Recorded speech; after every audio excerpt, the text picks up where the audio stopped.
Carolina Duke round one. On paper, this thing does not look like it's going to go well. But you know what? This is a chance to change the narrative of the season. This is Tyler Hansbrough, and you're listening to Locked On Tar Heels. You are Locked On Tar Heels, your daily podcast on the UNC Tar Heels. Part of the Locked On Podcast Network, your team every day. Hey there, what's up? It's Friday, January 31st, 2025. Where is January gone? Good grief. Welcome into the Locked On Tar Heels podcast, the only daily North Carolina show out there. I'm your host, Isaac Schade, and you're joining me at the place to get your Tar Heels content every single day. It's all part of the Locked On Podcast Network. Thanks so much for making us your first listen or watch this Friday to get your weekend going as we have Duke Carolina round one. Special shout out to all the everydayers joining us, all the members of the Locked On Tar Heels Discord, and our great insiders. This episode is brought to you by Game Time. Download the app, create an account, and use code LOCKEDONCollege for $20 off your first purchase. I'm joined today by our prodigal son. It's great to be together with Coach Pat Kilby. His life has just been crazy busy with his own basketball season, so we just haven't been able to get things up and running together lately, but dadgummit, we're making it happen today here ahead of Duke Week. And by the way, we'll talk more about this in a little bit, but for the first time ever, literally tonight, Friday night, Pac's basketball team is going to be like an hour from me. So Pat Kilby and I are going to meet in person, and we can't wait. It's going to be phenomenal. Coming up on the show today, we're just basically getting ready for Duke. Oh boy, oh buddy, we got our Four Corners preview. We got the details of the game, and Pac, let's just get right into it. Look, I said it in the cold open. On paper, things look bleak. I think that's putting it kindly. Duke is a phenomenal basketball team. Carolina is struggling right now. That said, this is still the Duke-North Carolina rivalry where it's the most cliche thing you could ever say, but literally anything could happen. Throw out the record books and all of that. This is a chance to change the narrative of Carolina's season. Pac, how do they got to do that? Can that happen? I don't know if it can. I like to hope so. I like to think so, but I mean, you're in one sense, you're right. Like it's Carolina Duke, and anything can happen. We've seen crazy things happen in this rivalry, but it's also like, okay, we're struggling. They're pretty darn good. They lost 2 games last year to us, so they're going to be hungry to win this one. I don't think it's one of those games where we're really going to catch them sleeping. Like those guys that were there last year, they're going to be motivated to get this one, as well as John Shire, and so they're going to be locked in. It's going to be at Cameron. It's going to be tough for us to go over there and compete the way we need to get the job done. But and I was kind of telling you this before we started recording, I think we could go over there and scrap and make it respectable and competitive. And I expect us to. I mean, this is North Carolina basketball. But at the same time, I see a world where this goes really badly too. Yeah. And, Peck, it's funny. I'm tempted in some way to compare things to the 2022 season where Carolina went to Duke for Coach K's last home game and really made things happen. But even in that moment, it's like momentum had been building. Carolina had won like 10 out of their last 12 leading into that game. They were starting to play really well, figure things out. And that was the Iron 5 game. Like, I just don't feel like Carolina has had like that sort of moment. But this is what sports is all about, where things can literally change overnight. And Carolina desperately needs this win. And it would be the resume boost, the biggest resume boost they could even get. All season long, we've talked about like how big a miss it was losing at Kansas. This would be even bigger than that because Kansas has fallen off a bit. Duke is seen as one of the 2-3 best teams in the entire nation right now. That said, Pac, I'm with you. I'm worried. I'm a little bit terrified. I've been getting pity texts from Duke fans, pity DMs from Duke fans. Like when we are getting pity from Duke, I know things are bad. And Pac, the thing is, typically in this Duke one and done kind of era, I've not been all that concerned with their collection of talent. But this year it's different for me, and not just because Carolina has been struggling. It's because of the makeup of Duke's roster, and I want to get into that a little bit here. They have very talented freshmen, as per usual, including Cooper Flagg. But the thing is, this year, those freshmen are surrounded by key upperclassmen role-playing transfers who know their roles and lean into them. And they also do have Tyrese Proctor back. Remember ahead of last year, his sophomore year, I think we thought that was going to be the Proctor breakout. It wasn't, but it feels like he's doing that now. Pac, when you look at this roster construction for Duke, do you feel that same trepidation that I'm feeling? Yeah, I do. And unfortunately, like, it kind of pains me to say what I'm about to say, but I'm going to go ahead and say it. I think John Shire has built this roster a lot like a Roy Williams team. You know, like, there's some youth and there's some young talent, but there's some experience to go with it. These guys know their roles. They have good guard play. Cooper Flagg's, obviously, he's been phenomenal. And I just think, you know, the way they play, even their young guys play like veterans, you know, like they know their roles. And I mean, like I said, it pains me to say that, to even give Shire that kind of Roy compliment like that. But man, his team, they know what they're doing. They play really well together. I feel like they play very connected. And I like what you mentioned, you know, like the veterans, the guys that transferred in. It seems like they have a really good feel for their role, and they're comfortable in that role. And then there's Cooper that just kind of is the guy, you know, and he's really, really good. And he kind of makes them go. But even without him, I mean, they go. They're talented. Yeah. And so let's talk about the rest of those guys that help make them go in a little bit. I do want to hang out on Cooper Flagg here, because obviously he's the national phenomenon this year. It hasn't really hit the zeitgeist at like a Zion Williamson kind of level. And I think some of that is because Cooper Flagg does it differently, Pac. And I want to ask you about that. He is leading their team. You ready for this? In points, 19.9, rebounds, 8 per game, assists, 4.1 per game, steals, 1.5 per game, and blocks, 1.2 per game. My dude is leading all 5 of those categories for Duke. What on earth is it that makes this kid, who should be a senior in high school, oh, by the way, just turned 18, what makes him so stinking good? Well, for one, I'll give him credit. He's got a great motor. He's got a really good motor. It feels like he's constantly going. You can see that he's competitive, but he also, I mean, he's just in ways he's like Harrison Ingram. You know, like he finds ways to stuff that stat sheet. You know, he can go score, he can rebound, he can assist. He's physical defensively. He'll block shots around the rim. He can get his hand on balls and steal them, poke them away, get steals. He just, you know, when you combine those skills with that motor, I mean, and the things that he has that you can't coach, you know, his height and his length and just those intangibles that he comes by naturally, that makes him pretty darn good, you know. So, but I really think what separates him and what makes him who he is his motor. I mean, the kid is constantly playing hard and playing for his team, and that makes a huge difference. Oh man. Yeah. So that's where things are at. He legitimately is a such a well-rounded basketball player. He's a team guy. It stinks. It's frustrating to have to watch, but he legitimately is really, really good, Pac. That said, we'll talk later in the show about how Carolina can and should attack him. One thing I want to mention before we move on to our Four Corners preview here in just a second, there's a key front court injury for each of these teams. Obviously for Carolina, it's Jalen Washington, did not play against Pitt. Could have been a difference in a game where Carolina yet again had a great opportunity to win.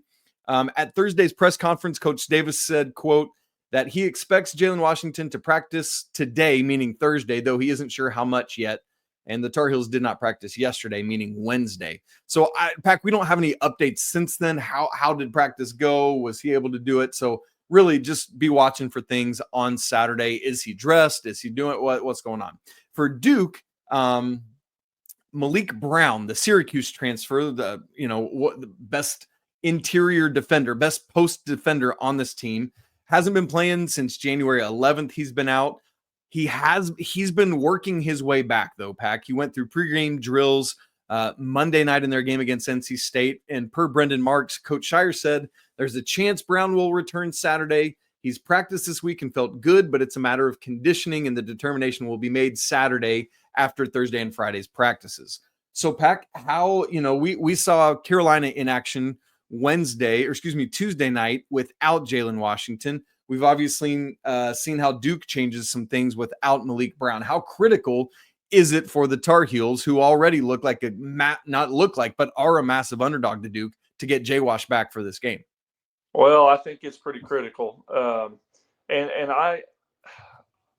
it's not that Jay Wash is like make or break for our team, right? No, we've kind of established that. But I mean, the way that Duke rebounds and their size, I just think we've got to have Jay Wash if we're going to have a chance. If it's just Vin Allen, Lubin, and maybe Tyson Claude there, some at the 5, or maybe even James Brown, they're going to have their work cut out for them, and I'm not so sure that they can do it. I'd feel a lot better about our chances to compete, or even still one on the road if we had Jay Wash with us. Yeah, it was weird on Tuesday night because I thought Jay Witt might have a bigger role with Jay Wash out. He played a couple minutes, scored 5 points, and never came back in the game. And so it's like, was he hurt? It was odd, Pack. So we'll keep our eyes on that for sure. And Malik Brown will clearly make a massive difference, specifically on the defensive end of the floor, if he is back playing. So we'll watch for news on that. Pack, we got to get to our Four Corners preview, including, hey, we've been hoping that Carolina might switch some things up defensively, maybe play a little zone. They haven't, but guess who have? It's the Duke Blue Devils, and it's helped them win a couple basketball games lately. We'll talk about that and more in just a second.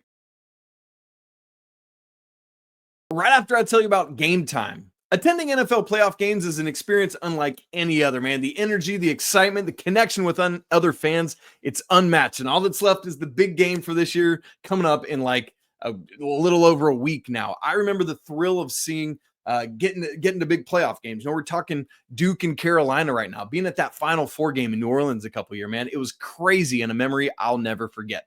Well, this year, Game Time is making it even easier to create those type of unforgettable moments with Game Time Picks. Game Time Picks is this new feature that basically filters out all the fluff, the tickets you wouldn't even think about, or they're overpriced or whatever, so that you can only see the best deals on great seats and focus on what matters, just being there. Recently, I actually bought tickets for my family on Game Time to go see Dude Perfect this summer. Couldn't have been easier, man. I was able to see the view from our seats right there in the app. You can toggle on to where you see all-in pricing, meaning all of those fees are added in, so you know what it is. There's no surprises on the back end. If you want tickets for Saturday at Duke, it ain't much out there. You could drop about $2,000 and get in on it, even at Game Time. But, man, there's some great tickets for next week when Carolina hosts Pitt, $67 to get in the door, but lots of other opportunities as well. Come on, cheer on the Tar Heels to a win. So take the guesswork out of buying tickets with Game Time. Download the app, create an account, and use code LOCKEDONCollege for $20 off your first purchase. Again, create an account and redeem code LOCKEDONCollege for $20 off. Terms do apply. Download the Game Time app today. Last minute tickets, lowest prices guaranteed. It's time for the Four Corners preview. What up, Coach Smith? We thank you for your great offense. Number one, Pat Kilby. I teased it, but Carolina's got to watch out for the Duke zone. They employed it at Wake last week. They employed it against NC State Monday, and in both cases, it helped bring Duke back from a deficit. Which, P.S., this is a painful reminder, Pack, of what we wish Carolina would do as the defense has struggled at times this year. What is it about Coach Shire's switches to this zone that have really helped out the Blue Devils? Well, the zone for them is, I think, very effective because, they still cover so much ground in that zone because, like we talked about before, they are so long, so big. I think every player in their starting lineup is 6'5" or taller. So, I mean, their length and they can disrupt passing lanes. They can alter shots, with their length, and they can get out and give you just a different look. And sometimes that in itself makes a huge difference, right? Like when you 90% of the time see man defense, and then you see a zone, but a zone that you can't simulate, like you can't just make 5'6" dudes or taller get out there and play zone against you in practice, right? This is a different type of length that you don't usually see. So anyways, it gives you a different look. And I think that's why Duke's had some success with that. It's obviously it's not a staple for them, but it's something that they have in their back pocket that they can use to help make a difference in a basketball game, and it has. And you're right. I wish Carolina would do some of that too. And Pac, I think part of it has been out of necessity because Malik Brown is the main backup to starting center Kaman Maluach. And so with him out, when they have to bring in Patrick Ngangba, that zone has really helped what they're doing. And so sometimes, what is that classic phrase? Necessity is the mother of invention or whatever. And it's like, that's proven true here for Duke. It reminds me so much of the most successful versions of Syracuse's 2-3 zone when it was just because Coach Boeheim's had such, as you were talking about with Duke, long rangy dudes who could just be disruptive. And so I think this is a staple or could be, a staple for Duke going forward. Speaking of which, Four Corners preview point number 2, Pac. Carolina has to worry about this size. They're going to have to worry about getting posted up by guards, by Sion James. That dude is a beast. Kind of reminds me of some, what was the guy on Duke's 2022 Final Four team that was such a bulldog? You remember his name? You know what I'm talking about? I actually watched that game today, and I'm not sure. Gosh, I can't think of his name. Anyway, you're not about Theo John, are you? No, it wasn't Theo John. It was the guard. He was a freshman. Anyway, I feel like he hit that 3 right towards the end of the game. We'll figure it out here in a second. It'll come to us.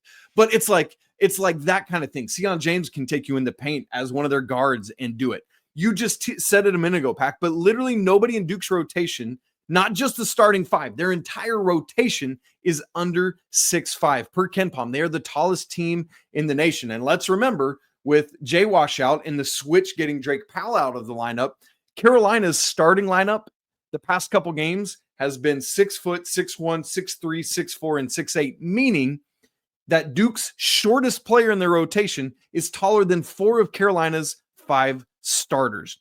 Pat Kilby, I know that seems like a massive disadvantage. Is there a way that which Carolina could take advantage of being smaller in some of that athleticism?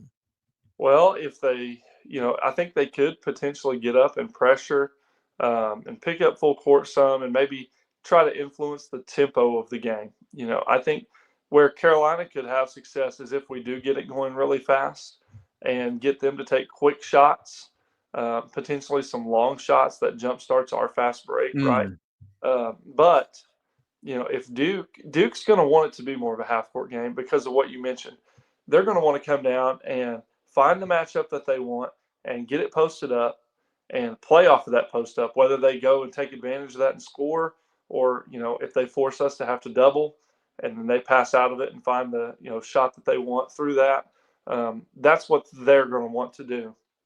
So I think we have to use our speed and our athleticism to try and speed them up some. And that's going to be hard to do because as big as they are, they're still really skilled. Their guard play is still solid. So that'll be tough for us to do. But I think it's our best shot, at having a chance to win. That makes a lot of sense. And to Pac's point, let's put some numbers behind it. Duke is 249th nationally in adjusted tempo. They don't need to get out and run because they can beat you to a pulp in half-court game when necessary. Like last year, one of the things that was great about Duke, and I mean this in Carolina's favor, is that they didn't have a true 5. Flip was having to play as a 5 last year, and so it wasn't scary at all. You just let Armando go to work. But this is more like 2 years ago where Derek Lively was just, what did he block? Like 37 shots in that one Carolina game 2 years ago. It's like more like that. By the way, it just came to me. Trevor Keels is who I was trying to think of. Cool. Yes. Yeah. All right.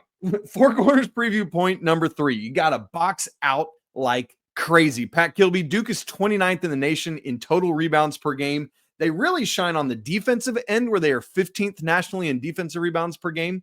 So, Pat, how would you go about handling that? Do you just say, forget offensive rebounds, let's just get back and play great transition D, and maybe we can just do our best in finishing defensive possessions with the rebound? Because Duke isn't as strong on the offensive glass, although they're still tall and long. How would you handle this with Duke's rebounding prowess? Well, I think you have to kind of weigh your pros and cons here. In my opinion, it goes back to what we just talked about. Duke plays a slower brand of basketball. Therefore, I think we can afford to commit 3 or 4 guys to the offensive boards and send a guy back. And I say that because typically I wouldn't say that many, but we have got to manufacture some points. And so if second chance points is a way for us to potentially do that, then I think we need to commit to that.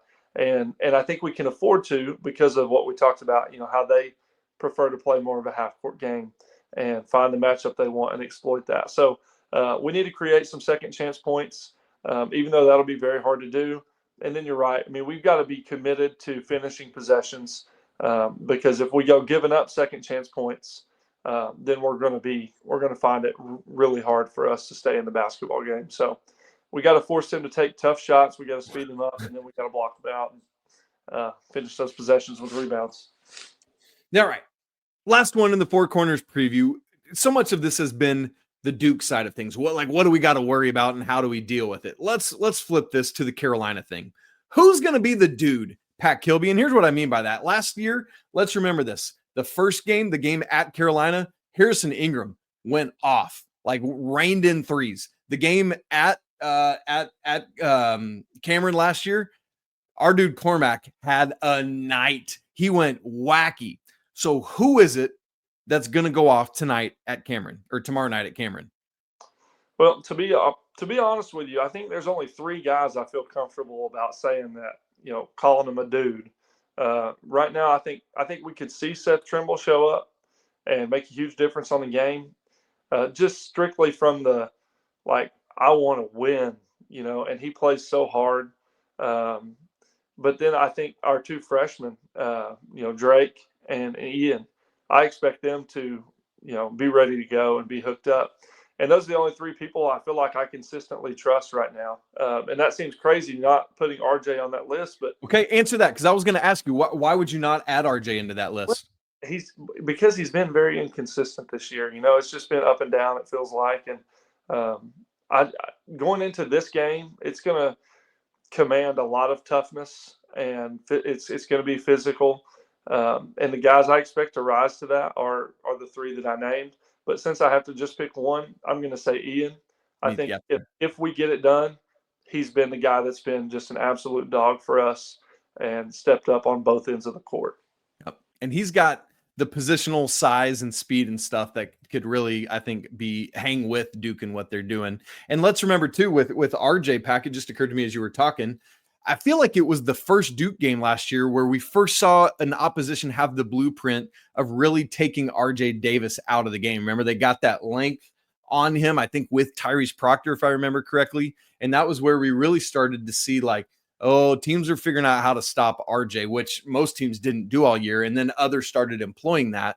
And I wouldn't be at all surprised to see Duke do that again. That said, RJ has been taking strides the last 3-4 games. I can't remember. I gave the stats on that a couple shows ago. And so that's promising.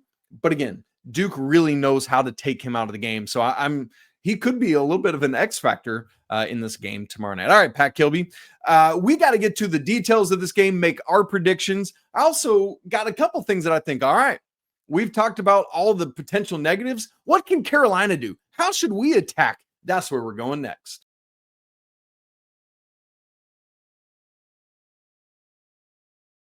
Pack, we've looked a lot today at what Duke does so well, and that you just said a second ago, it's been painful to have to kind of praise Duke, but deservedly so, man. They've got a lot going for them, but I'm tired of that. Now it's time to talk about what Carolina can do. What are some things that you think are maybe some aces in the hole that Carolina could pull out in this game? Well, I don't know if it's really an ace in the hole, but I think we've got to get a good RJ. If he can knock down some perimeter shots early, and because I think what Duke is going to do is just projecting what I think they'll do tomorrow. Sure. I think they're gonna try to get back on defense and pack the paint and keep the ball in front of them and force us to hit shots without getting a lot of penetration and collapsing the defense. We're going to need to force them to come out of that and come out and guard us a little bit. So if RJ could get going from behind the three-point line, I think that makes a huge difference. And then kind of like what I talked about earlier, the ace in the hole for us is our athleticism. Theirs is their height and their size. It's greater than ours. but I think we're actually, potentially a more athletic team than them. They don't have a Seth Trimble. They don't have the speed of Ian Jackson or even an Elliot Cadeau. I think we've got to get up and utilize our speed, try to ball pressure them, force them to do some things that aren't typical of them, and change the pace of the game. That's a have to for us, I think, tomorrow. And so if we can bring that athleticism and really get up in them, I think that will pay dividends for us. You make a great point about Elliot. He's had 2 first-half fouls in 6 of Carolina's 10 ACC games, Pack. We really need to see like his impact on the game at Pittsburgh on Tuesday night was immense, but it wasn't as much as it could have been because of his foul troubles throughout the night. He is key and critical for Carolina in this game because part of it for me, one of Carolina's issues has been letting teams hang around, like Stanford, for example. If Carolina can be the team to do that, just hang around, keep touch, keep contact with Duke. One of the other things I've been looking at and talking about a good bit this week is how Carolina, in every single ACC game at the 3-minute mark, has been right in it, either within 1 possession or 2 outliers where Carolina has been winning by double digits. You do that, just give yourself a chance to win this thing at the end. Maybe a little Austin Rivers kind of walk-off backbreaker sort of situation. Pack, I wondered about this. I'm curious your thought on it. An area I would try to attack maybe is that Duke doesn't really have a true point guard in an Elliot Cadeau sort of way. They've moved Sion James into the starting lineup, took Caleb Foster out. That was around game 8 or 9 for Duke. Tyrese Proctor, he's a big dude, but he's not really a true point guard. Flagg is the leading assist man. We talked about that. So do you think, because of Duke's height, this might be a terrible decision, but attacking the guards, maybe some pressure, really utilize Seth Trimble. You talked about that a little bit ago. Sure, maybe you get burned, but I feel like in order to win a game you shouldn't win, you got to do something outside of what you typically do. What are your thoughts on that? No, I think you're spot on. And a lot of times when you watch, especially Duke this year, they are methodical in what they do. They want to come down, and Carolina switches a lot, defensively. So they might get into some handoffs, some ball screens or whatever. They're going to get the matchup they want, and they're going to look to get it in there to them to touch it. But here's the thing about that. They have to get to spots to do that.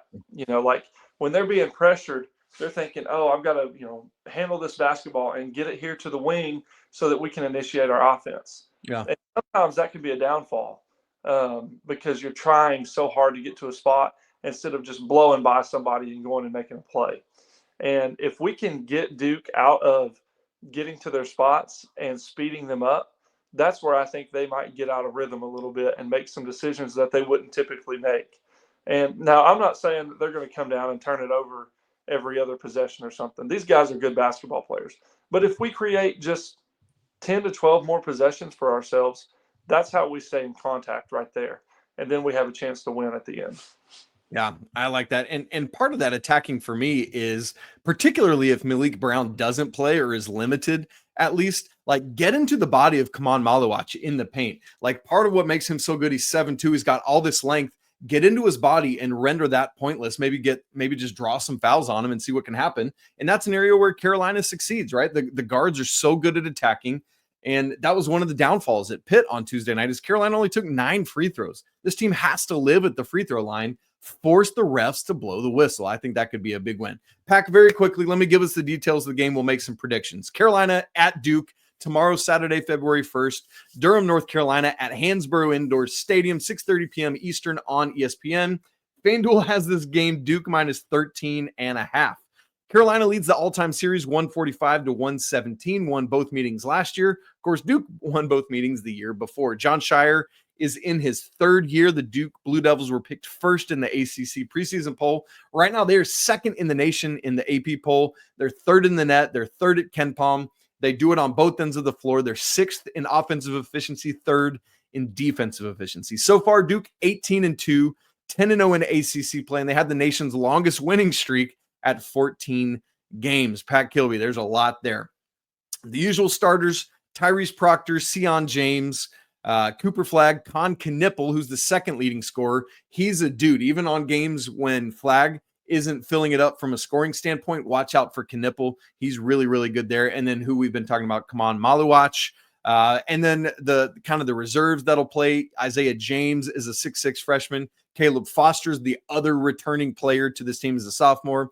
Mason Gillis, the Purdue transfer. I forgot to say Sion James is from Tulane. Patrick Ngongbus, he's 6'11". He only really plays because Malik Brown has been out. And then Darian Harris, who doesn't play all that much. Pack, let's make some predictions. I've got a quick over-under for you first. You ready for this? Yep. Over-under 1.5 mentions of Ian Jackson texting Coach Hubert Davis on the broadcast. Probably over. It feels like it's every game. It's wild. Yeah, it is wild. Yeah, I think it'll get mentioned twice. I like it. Okay.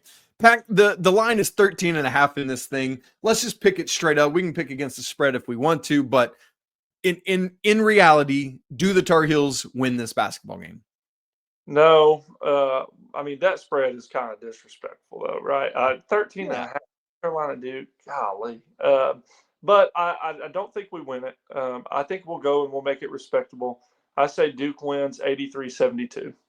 Okay, what's so funny? I was going to say 84-74. I think Carolina does cover and keeps it respectable for a while, but just too much Duke size and too much Cooper Flagg in the end, which, again, pains me to say in a big way, but I think is the reality of what we're facing. And hopefully, you know what, Pack? Hopefully, this has been just a form of reverse psychology and the Tar Heels are going to win. If so, I'm going to pick against them every game the rest of the year.